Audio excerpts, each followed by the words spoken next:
So I was shooting some zombies with my family when a grown-ass man came in my ear and told me that a new game came out and that I should purchase FlyKnight.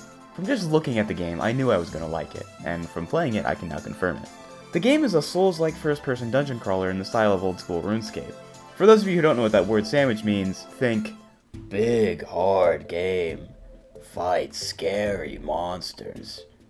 It look old. On this channel, I usually talk about games from the past, but today let's forego the wait 10 years process and talk about FlyKnight today. When we first enter the game, we get to customize our little character, but we're then immediately dropped into the tutorial of the game. Where's the red paint? Where do I go? Oh god! Oh, there's the tutorial beacons, I'm stupid. I turn up the crush factor in my graphic settings to get the intended level of nostalgia and get introduced to the combat mechanics, the fishing, and reach the first checkpoint in the cave. One thing I have to be careful to mention is that somewhere in this tutorial was a health flask that you were supposed to collect. I didn't do that. I had to play the entirety of this game without the ability to heal. All is well for the moment though, because I played the first half of this game in co-op. This game reminds me a decent bit of Lethal Company, in that playing it with friends gets very goofy very quickly, and to me it's kind of the intended way to play. But we've now entered the cave, which is the point of no return, so let's talk a little bit about the story. The world is a fantasy one run by flies, but due to a curse placed upon them by Lunamoth, none of them can fly. This curse has basically ruined all emotion in the world, pitting flies against flies and causing great conflict. We're a lonely squire trying to take down Lunamoth, so let's figure out how we're going to do that by going into the specifics of the game's mechanics. This game has very slow-paced combat, or at least it does to start. You've got your standard hit block, and magical powers, but there's a decent amount of weapons and weapon types that add more than enough variety to these basic mechanics. This game has limb-based combat, which means you can chop the limbs off the bugs you fight like you're a little kid on the playground again. It's novel, but it didn't actually change how I did combat at all, which is a little bit of a shame. It sounds like a really fun and unique concept, but in the game you just don't really notice it. You find weapon and armor in chests throughout the game that can take you from lightweight damage dealer to heavyweight tank, which makes playing this game in a team really fun as you get to strategize, but also makes playing as a solo incredibly tactical when we get to boss fights, forcing you to try different armor combinations. The only thing that's really an annoyance with this game's mechanics, at least in my books, is the stamina mechanic. I know why it's here. They didn't want people to be able to cruise through the entire game just killing everything at full speed, but it would have been nice if there was at least one really weak attack that didn't cost stamina. When you lose all your stamina in this game, you lose all your speed, so in the process of killing one enemy, you will probably lose your ability to run away from the next, which makes killing multiple enemies at once a real struggle for a solo. As I was talking about the game's mechanics, me and my group went through the first 3 of the dungeons of the game, so now it's time to fight the boss. This boss is elevated up high, forcing us to either climb to him or spam arrows till we can't anymore. Our toxic masculinity told us to be real men, so we climbed up to melee him.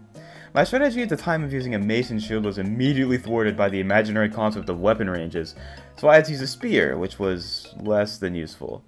Wish I had this spear right now. I actually don't think you wish you had that. It's more about like being able to actually fucking reach this bit. It does 5 damage, Patrick. Unfortunately, I repeatedly got too greedy and failed to look for the explosives that oh my god, that's so hard to say. Amorphophallus immensis was throwing at me, causing me to die a few times this fight. It's a silly little boss with good mechanics, so on the whole I'm fine with it. Continuing on, it's time for more dungeon crawling.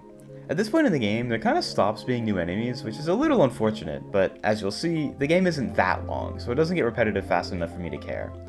There's a bunch of mini through lines going on with these characters that we meet at these campfire checkpoints, but it's kinda hard to track them as we go along, so it seemed to me that the story didn't really take center stage in this game.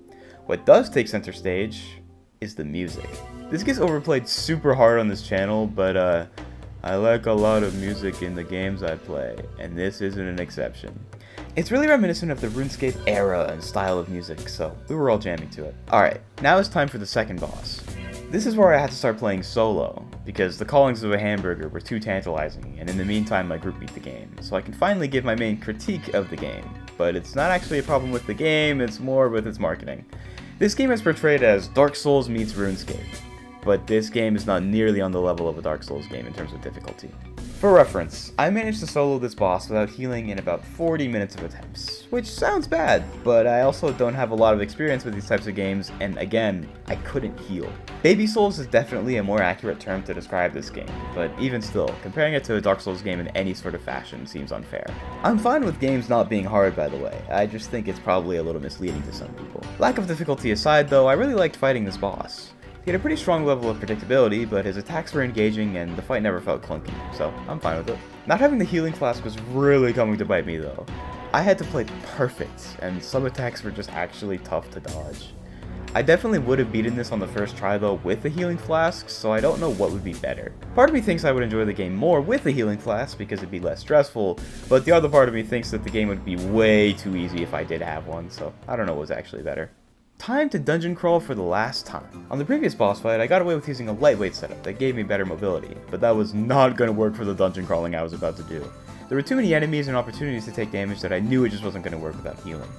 Thankfully, pretty soon after the second boss, I found the god tier tank armor and shield. When I was blocking, I just actually didn't take damage. It was kind of insane. After very narrowly making my way through the dungeons, I found myself in front of Lunamoth, the final boss. Lunamoth has a really pretty aesthetic, and her fighting style is really cool. Her water magic stuff is beyond the scope of what I was expecting for a little indie game, and it made the fight unique, yet still difficult. Well, it was difficult until I realized that the super good tank armor I was using before completely blocked all but one of her attacks. Now, don't get me wrong, you as a player get to choose whatever armor you use, and if you think that using armor that makes it nearly impossible for you to die isn't fun, it's your choice not to do it. I personally had no choice because I couldn't heal. I've already hammered the "it's not a Souls-like" point pretty hard, but seriously, holding down right click for an entire fight should not make you automatically win it. Still, I enjoyed the fight, even though it only took me 15 minutes to solo without healing. After defeating Lunamoth, we learn that she stole all the wings in an attempt to reshape herself and fly to the moon. In her lair, we find a bunch of wings that the flies then put back on, which brings a happy conclusion to a story that I feel a little guilty about not following too hard. The game's story just didn't feel like the main focus, and it felt too out of the way, so I'm sorry if I'm missing an absolute gem of a story, but from having seen probably half of it, I wasn't particularly impressed. But we've now finished the entire game, and honestly I couldn't care less about the story. The game is admittedly a little short. It took me about 3.5 hours, but I don't see that as a bad thing. It delivers a solid experience without overstaying its welcome, and I would rather have a well-paced short game than a bloated one filled with content that's completely useless. Despite some rough edges, FlyKnight nails its core gameplay mechanics while still being unique, which is becoming increasingly hard to do in a genre as saturated as this. The length of the game definitely reminds you that this is an indie project, but every other part of this game has solid amounts of polish. Oh, and did I mention, it's only $6. I know I'll be coming back to this game whenever the promised New Game Plus mode comes out, and I hope you'll do the same. Thanks for watching.